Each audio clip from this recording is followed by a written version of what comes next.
اسلامی حکم سے بالاتر ہے کچھ حضرت سے؟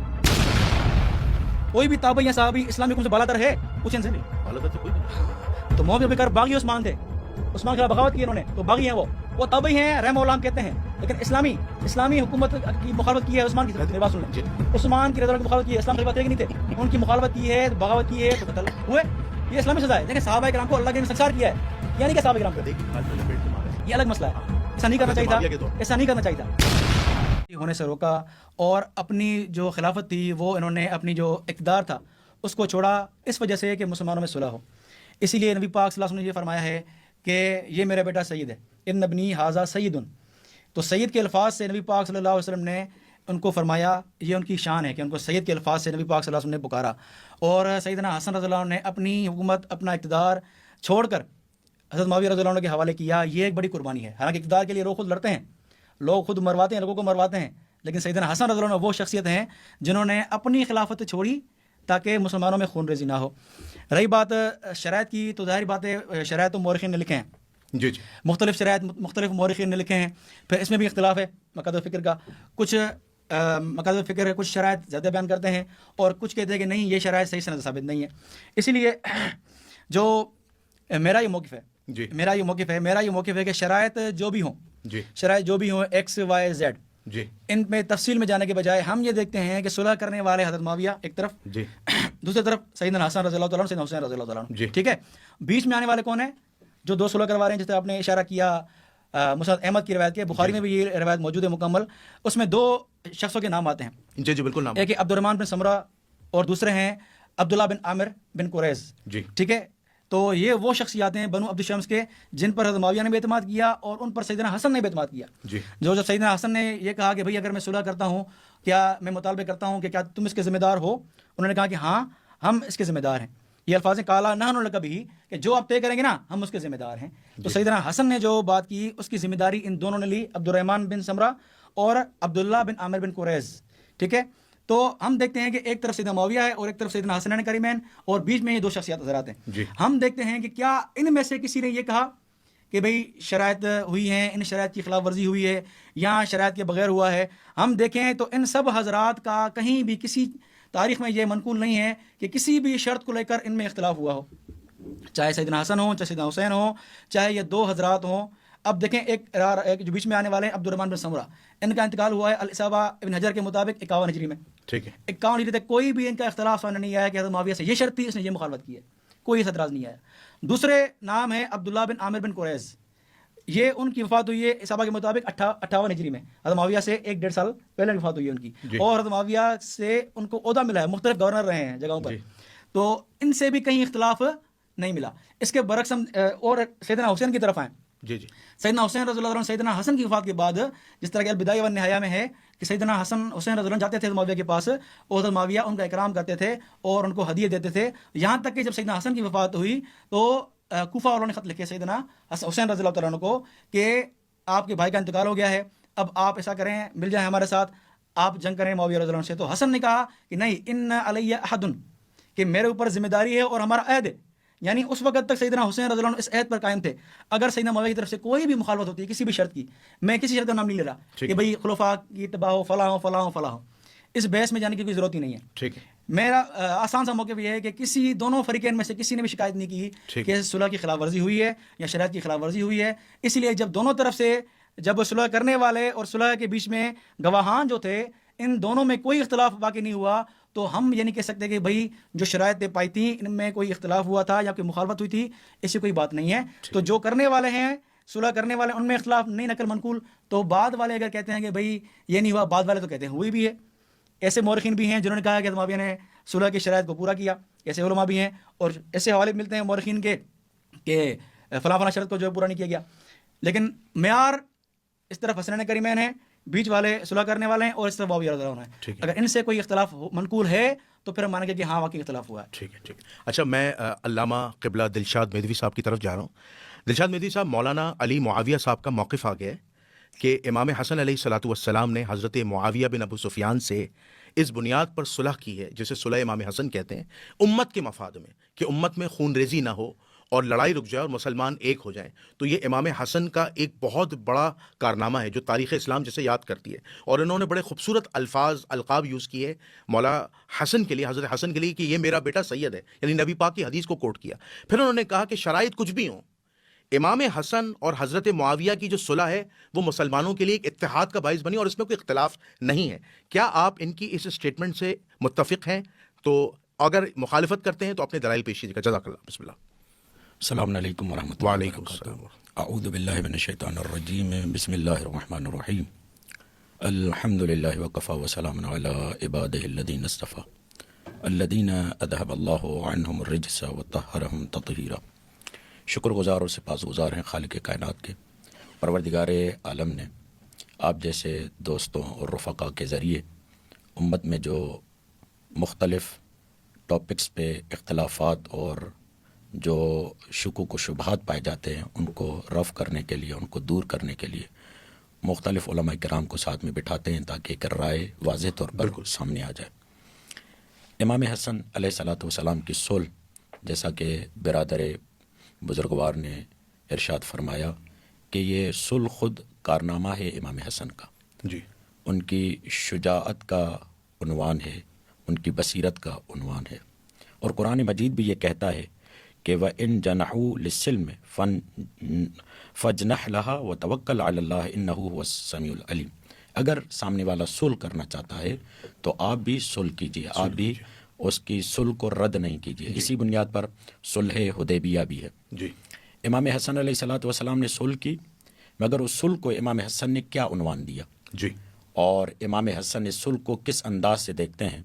میں چاہتا ہوں ایک روایت جو صلح کے بعد امام حسن نے خطبے کے عنوان سے اس کو پڑھا ہے. جی. جی. اور یہ سفارش کی ہے عمرو بن عاص نے کہ جب صلح کے لیے لوگ جمع ہوئے اور بات چیت ہوئی تو عمرو بن عاص نے معاویہ کو یہ جملہ کہا کہ آپ حسن کو کہیے کہ وہ خطبہ دے. ٹھیک ہے. اور جب آپ حسن کو یہ کہیں گے، خطبہ دیں گے، جی. تو چونکہ زیادہ تر لوگوں نے امام حسن کو نہیں سنا ہوا تھا، یا زیادہ تر امام حسن خطبے اور اس بات کی طرف نہیں آئے ہوئے تھے، تو وہ یہ سمجھ رہے تھے عمرو بن عاص کہ وہ بولنے میں کمزور ہیں. اور جب وہ بولنے میں کمزور ہیں، جب ان کی کمزوری لوگوں پر واضح ہو جائے گی تو پھر لوگوں کے لیے واضح ہو جائے گا کہ حسن نے کیوں صلح کی ہے. گویا کہ ان کے پاس شجاعت نہیں ہے، وہ کمزور ہیں اس لیے. اچھا، یہ جو اب میں خطبہ بیان کرنے جا رہا ہوں، جی. جی. امام ذہبی نے سیر اعلام النبلاء میں اس کو 3 راویوں سے نقل کیا اور نقل کرنے کے بعد اس کی توثیق بھی کی ہے.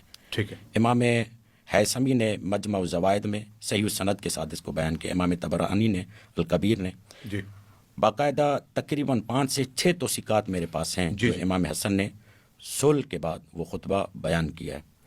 میں چاہتا ہوں کہ اس کو آپ کے سامنے جی. بالکل آپ پیش کیجیے. وہ بیان یوں ہے کہ روایت کرنے والے روایت کرتے ہیں کہ حوزۃ ان اوف. اب بعض لوگ حوزہ بھی پڑھتے ہیں مگر حوزہ درست نہیں ہے، حوزہ ہے وا دال. حوزۃ ان اوف ان محمد قال، وہ کہتا ہے لما ورد معاویۃ الکوفۃ واجتمع علیہ الناس. جب معاویہ کوفے میں وارد ہوئے اور لوگ جمع تھے ان کے گرد، قال لہ عمرو بن العاص یا عمرو بن العاص، تو عمرو بن العاص نے انہیں کہا ان الحسن مرتفع فی الانفس لقرابتہ من رسول اللہ. لوگوں کے نزدیک معزز ہے، محترم ہے، عزت والا ہے حسن. امام حسن محترم ہے رسول خدا کی قرابت کی وجہ سے. وَإِنَّهُ حدیث السن ایّن یا ایّن، کیونکہ وہ ظاہری دکھنے میں نوجوان ہیں اور ان کا جو کلام ہے وہ گفتگو کمزور ہے. ہم نے بہت زیادہ حسن کو کلام کرتے ہوئے نہیں دیکھا. فَمُرْهُ فَلْيَخْطُبْ، آپ اسے امر کیجئے خطاب کریں. فَإِنَّهُ سَيَعْيَا فَيَسْقُطَ مِنْ أَنفُسِ النَّاسِ، جب وہ بیان کرے گا تھک جائے گا تو لوگوں کے سامنے اس کی وقت حیثیت، کیونکہ عربوں کے ہاں فصاحت و بلاغت خود ایک شجاعت کے میزان اور توازن کے برابر شمار ہوتی تھی کہ وہاں پر معلوم ہو جائے گا اور لوگوں کی نظروں میں گویا کہ ان کی حیثیت گر جائے گی. فَأَبَا، تو معاویہ نے کہا کہ نہیں، میں ایسا نہیں کروں گا. فَلَمْ يَزَالُوا بِهِ حَتَّى أَمْرَهُ، یہاں تک کہ زور دیا. عمرو بن عاص نے بھی کہا اور لوگوں نے بھی کہا کیوں نہیں خطاب کرنے دیتے، خطاب کرنے دے.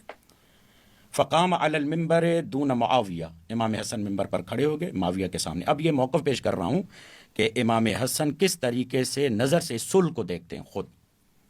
فحمد اللہ واثنا علیہ، امام حسن نے حمد کی، ثناء پروردگار کی. ثم قال، پھر اس کے بعد فرمانے لگے، فرماتے ہیں لو غیتم بین جابلقن و جابرس رجلا جدہ نبی غیری و غیر اخی لم تجدو، اگر تم تلاش کرو، جیسے وہ قرآن کے آیت ہے نا وابتغوا الیہ الوسیلہ، اسی سے اگر تم تلاش کرو مشرق و مغرب، جابلق اور جابرس جو ہے وہ ایک اصطلاح ہے، گویا کہ مشرق و مغرب میں جا کر تلاش کرو ایسے شخص کو جس کا جد نبی ہو، تو وہ تمہیں میرے اور حسین کے علاوہ کوئی بھی نظر نہیں آئے گا. وَإِنَّا قَدْ آتَيْنَا مَعَوِيَةَ، اور ہم نے یہ جو رضایت معاویہ کے ساتھ کی ہے، معاہدہ کیا ہے معاویہ کے ساتھ صلح کا. وَرَأَيْنَا أَنْ حَقْنَ الدِّمَاءِ خَيْرٌ، مسلمانوں کی خون ریزی کو روکنے کے لیے اس صلح کو ہم نے خیر پر پایا ہے. جی. جیسا کہ برادر عزیز نے کہا. جی. امام حسن سورہ انبیاء کی ایک آیت ہے 111 ہے میرے خیال سے، فرماتے وَإِنِّي أَدْرِي لَعَلَّهُ فِتْنَةٌ لَكُمْ وَمَتَاعُ إِلَىٰ حِينٍ، اور میں جانتا ہوں یا کیا میں نہیں جانتا، شاید یہ تمہارے لیے ایک آزمائش ہو اور ایک مدت تک کا فائدہ ہو. اس آزمائش سے گزرنے کے بعد اور اسی آزمائش کے دوران تمہارے لیے پروردگار عالم نے ایک فائدہ رکھا ہے. اسی وقت کیا کیا امام نے، وَأَشَارَ بِيَدِهِ إِلَىٰ مُعَاوِيَةَ، معاویہ کی طرف اشارہ کیا. جی. فغضب معاویہ ناراض ہو گئے، غضبناک ہو گئے. کیا ہوا، فخطب بعدہ خطبۃ ایۃ فاحشۃ، میں اس کا ترجمہ نہیں کروں گا، یہ جانتے ہیں اس کا ترجمہ کیا ہے. ثم نزل، پھر واپس آئے. وقال ما اردت بقولک فتنۃ لکم متاع، آپ کا اس قول سے جو خدا کا قول تھا کہ یہ فتنہ ہے تمہارے لیے، اس میں متاع ہے، فائدہ ہے. امام نے کہا اردت بہا ما اراد اللہ بہا، میں نے وہی مراد لی ہے جو خدا نے. اب یہاں پر جو قابل توجہ بات ہے وہ امام اس پورے صلح کو فتنے کا عنوان دیتے ہیں، اچھا، آزمائش کا عنوان دیتے ہیں. خود جو صلح کرنے والے ہیں وہ یہ بیان کرتے ہیں کہ یہ آزمائش ہے مسلمانوں پر، اور میں اس آزمائش کو قبول کرتا ہوں. اور گویا کہ ایک انداز سے امام نے آج کی اصطلاح میں کہیں کو سیز فائر جسے کہا جاتا ہے، جنگ بندی کہا جاتا ہے، گویا کہ جنگ بندی کے لیے حقن الدماء کہیں یا حقن الدماء کے لیے، مسلمانوں کے خون کو روکنے کے لیے امام حسن نے یہ اقدام کیا. اب یہاں پر ایک سوال ہے، وہ سوال یہ ہے کہ کتب اہل سنت میں موجود ہے، رسول خدا کا فرمان ہے اور بیان کیا گیا کہ رسول خدا یہ فرماتے ہیں کہ میرے بعد 30 سال خلافت راشدہ رہے گی. جی. اور علماء نے اتفاق کے ساتھ، ان کے بزرگان نے کہا ہے، امام حسن بھی اس میں شامل ہیں. جی. ٹھیک ہے. میرا سوال یہ ہے کہ معاویہ کا مطمع نظر کیا ہے، چاہتے کیا ہیں وہ؟ امام علی کے ساتھ بھی جنگ تھی تو کیا چاہتے تھے؟ ٹھیک ہے. جی. امام حسن سے بھی کیا چاہتے تھے، وہ کرنا کیا چاہتے تھے؟ اگر خلافت راشدہ امام حسن تک ہے تو کیا آپ کی نظر میں یہ نہیں ہے کہ خلیفہ راشد کے خلاف خروج کرنا، خلیفہ راشد کے خلاف جنگ کا سلسلہ قائم کرنا؟ وہ تو امام حسن نے جنگ بندی کی نا. جی. سامنے والا کیا کر رہا ہے؟ جنگ کر رہا ہے نا، وہ جنگ کرنے کے لیے آیا ہے. ٹھیک ہے. اور جب دیکھا کہ کوئی اور معاملہ نہیں، کوئی اور سلسلہ نہیں، تو پھر انہوں نے اسی میں ہی امان سمجھی کہ ہم جو ہے صلح کی پیشکش کرتے ہیں. ورنہ اگر صلح نہیں کی تو پھر اس کے بعد بھی جو تاریخ اور کتب میں موجود ہیں وہ تمام معاملات، عبید اللہ ابن عباس کا معاملہ اور پھر انہیں اشرفیاں دینے کا معاملہ، وہ ساری چیزیں. اہم سوال، معاویہ کا مطمع نظر کیا ہے؟ علی سے بھی لڑے تو کس وجہ سے؟ جبکہ علی بھی خلیفہ راشد ہے. ٹھیک ہے. امام حسن سے بھی لڑنے آ رہے ہیں تو کیا چاہتے ہیں؟ ٹھیک. ایک سوال.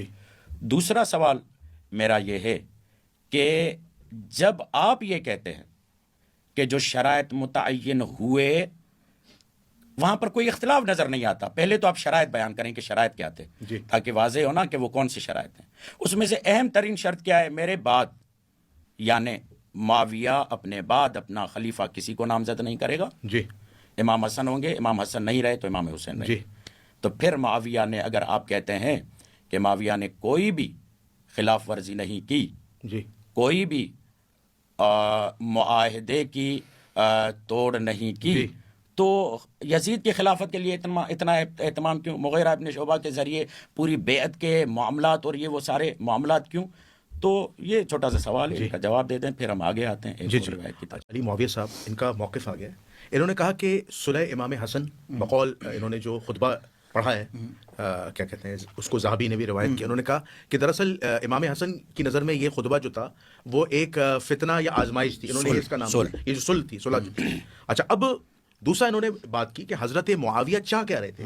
حضرت علی سے بھی جنگ کی لڑائی ہوئی, ٹھیک ہے, اور اسی طرح امام حسن سے بھی معاملات جو ہیں وہ لڑائی کے جا رہے تھے, لیکن صلح کی پیشکش ہوئی اور صلح ہو گئی. تو حضرت معاویہ چاہ کیا رہے تھے. دوسرا پھر انہوں نے کہا کہ انہوں نے ایک شرط آپ کے سامنے پیش کی کہ اس شرط میں ایک شرط یہ تھی کہ معاویہ بن ابو سفیان جو خلافت 30 سال والی انہوں نے پیش کی ہے روایت کہ حضرت معاویہ جو ہے اپنے بعد کسی کو اپنا جانشین نہیں بنائیں گے, شورا پہ چھوڑ دیں گے. تو کیا یہ اہل سنت کے جو اصول ہیں خلافت 30 سال والی اس کے برخلاف نہیں ہے؟ اس کا ذرا ان اعتراضات کا جواب دیجیے گا. بسم اللہ الرحمن الرحیم. دیکھیں سب سے پہلی بات تو یہ ہے کہ اللہ کے نبی صلی اللہ علیہ وسلم یہ جو پیشن گوئی فرما رہے ہیں سیدنا حسن کے بارے میں, جی یہ پیشن گوئی فرما رہے ہیں سیدنا حسن رضی اللہ عنہ کو سید کہہ کر, ٹھیک ہے جی, ٹھیک ہے, اور یہ گویا سیدنا حسن کی فضائل بیان کر رہے ہیں کہ فضیلت بیان ہو رہی ہے سیدنا حسن جی, ٹھیک ہے, اور ساتھ میں امت کے اتفاق کی بات بھی ہو رہی ہے کہ دو مومنین کی بڑی گروہوں میں سیدنا حسن صلح فرمائیں گے. اس کو اللہ کے نبی صلی اللہ علیہ وسلم نے ایک اچھی پیشن گوئی کے طور پہ پیش کیا گیا ہے, ٹھیک ہے. تو ہم دیکھیں گے کہ اس صلح کا مقصد کیا تھا اور اللہ کے نبی نے جو الفاظ فرمائے ہیں اس سے ثابت کیا ہوتا ہے. اس سے ثابت یہ ہوتا ہے کہ یہ صلح ایک مسلمانوں کے لیے ایک اچھی کیا شگن ہوگا, اور باقی ایسا ہوا بھی. رہی بات انہوں نے جو روایت پڑھی ہے اور سیدنا حسن نے یہ فرمایا کہ یہ فتنہ ہے, فتنہ نہیں آزمائش, اور یہ بات کہاں ہو رہی ہے انہوں نے خود فرمایا شروع میں کہ کوفہ میں ہو رہی ہے, ٹھیک ہے. اور کوفہ شہر کیا تھا, وہ کوفہ سیدنا علی کا پورا شہر تھا, اور کوفہ میں وہ لوگ تھے جو یہ چاہتے تھے کہ جنگ ہو. اسی لیے آپ دیکھیں گے نا, وہ بخاری کی روایت پڑھیں گے آپ جہاں صلح کی بات ہو رہی ہے, وہ میرا کچھ الفاظ پڑھوں تاکہ ان کا جواب اس میں آ جائے گا انشاءاللہ. ٹھیک ہے, سب سے پہلی بات تو یہ ہے کہ جو صلح ہو رہی تھی اس میں سیدنا معاویہ رضی اللہ عنہ نے پہلے پیشکش انہوں نے کی ہے. معاویہ رضی اللہ عنہ نے, ٹھیک ہے, جنگ وہ نہیں چاہ رہے تھے. جب انہوں نے دیکھا کہ سیدنا حسن لشکر لے کر آئے ہیں تو حضرت معاویہ نے یہ کہا کہ ان قتل ہاؤلائے و ہاؤلائے, اگر اس نے اس کو مارا, اس نے اس کو مارا, تو آگے فرمایا کہ ان کی بیویوں کو اور ان کے بچوں کو کون دیکھے گا, ان کے خاندانوں کو کون دیکھے گا. تو حضرت معاویہ کو صرف اپنے لشکر کی نہیں, لشکر حسن کے مومنین کی فکر بھی تھی, ٹھیک ہے. تو حضرت معاویہ رضی اللہ عنہ نے دونوں لشکر کی فکر کی بات کر کے پھر یہ کہا سیدنا حسن کو, آگے الفاظ ہے کہ سیدنا حسن کی طرف انہوں نے لوگ بھیجی جا کے بات کرو. اب جو لوگ پہنچے سیدنا حسن کیا فرما رہے ہیں وہ ذرا سنیں. وہ فرما رہے ہیں کہ انا بنو عبد المطلب قد اصبنا من هذا المال, کہ ہم عبد المطلب کی اولاد میں سے ہیں اور اس مال کے ذریعے سے ہمیں بہت کچھ پہنچا ہے, ٹھیک ہے. وہ کیا ہے آگے, ان هذا الامه قد آنت في دمائها, کہ یہ امت جو ہے اپنے خون میں لطپت ہو چکی ہے. اب اس کا مین حل, یعنی پہلے پیسوں کی بات کی, مال کی بات کی, پھر امت کے خون کی بات کی, یعنی مقصد یہ ہے کہ اب یہ خون ختم تب ہوگی جب اس امت کے لیے کچھ ان کے لیے کچھ پیسے خرچ ہوں, ٹھیک ہے. اس لیے مال کی بات کی انہوں نے, ٹھیک ہے جی. پھر انہوں نے آگے شرائط وہ پیش کی ہے. اب دونوں کی طرف سے صلح مقصود ہے, اس لیے سیدنا حسن نے فرمایا کہ یہ امت پہلے ہی خون میں گر چکی ہے, اس لیے دوبارہ خون کے متحمل یہ امت نہیں ہو سکتی. جو جنگیں ہوئی سیدنا علی کے دور میں نہیں ہونی چاہیے تھی, ہوئی, یہ الگ پس منظر ہے, کیونکہ ہمارا موضوع صلح حسن, اس سے ہم آگے آ چکے ہیں, سیدنا علی کے دور سے آگے آ چکے ہیں, صلح کی بات کر رہے ہیں, ٹھیک ہے. تو صلح دونوں کا مقصد صلح ہے, وہ بھی جنگ نہیں چاہ رہے. انہوں نے کہا کہ بھائی اگر دونوں کو ماریں گے تو کون ان کے جو سنبھالے گا گھر والوں کو. معاویہ نے یہ کہا, اور سیدنا حسن بھی یہ فرما رہے ہیں کہ یہ امت بہت خون میں اپنے آپ کو جو ہے وہ لت کر چکی ہے, اس لیے اب خون کی متحمل نہیں ہے, ٹھیک ہے جی. پھر آگے صلح ہوئی, ظاہر بات ہے صلح ہوئی تو آپ یہ فرما رہے ہیں کہ شرائط تو ہوں گی, تو ہم نے کبھی انکار نہیں کیا, ٹھیک ہے. شرائط کون سی تھی؟ میرا اصل مقصد یہ ہے کہ شرائط آپ جس طرح حضرت نے فرمایا کہ وہ صلح انہوں نے کی بھائی حسن کو خلافت ملے گی. وہ پہلا مرحلہ یہ کہہ رہے ہیں کہ کوفہ میں معاملہ ہوا, ٹھیک ہے, کیونکہ معاویہ لشکر کے ساتھ شام سے کوفہ وارد ہو چکا ہے پورے اہتمام کے ساتھ کہ جنگ ہوگی, ٹھیک ہے. اب ایسے حالات میں آ کر امام حسن کو یہ کہہ رہے ہیں کہ اگر آپ نے صلح نہیں کی تو خون ریزی ہوگی. سوال میرا وہی ہے, کس بات پہ خون ریزی ہوگی, کس بات پہ جنگ کر رہا ہے معاویہ؟ جب آپ طے کر رہے ہیں کہ خلیفہ راشد امام حسن ہے, تو ان کو بیعت کرنی چاہیے امام حسن کی. جی میرا یہ اسی سے ریلیٹڈ ایک سوال ہے. جب امام حسن کی بیعت نہیں کر رہے, اوپر سے گویا کہ یہ دھمکا رہے ہیں کہ اگر آپ نے بیعت نہیں کی تو خون ریزی ہوگی, تو وہاں پر جب امام حسن نے دیکھا کہ یہ چڑھائی کر کے کوفہ پہنچ چکے ہیں, ٹھیک ہے, چڑھائی کر کے پورے اہتمام کے ساتھ محاصرے میں لے چکے ہیں,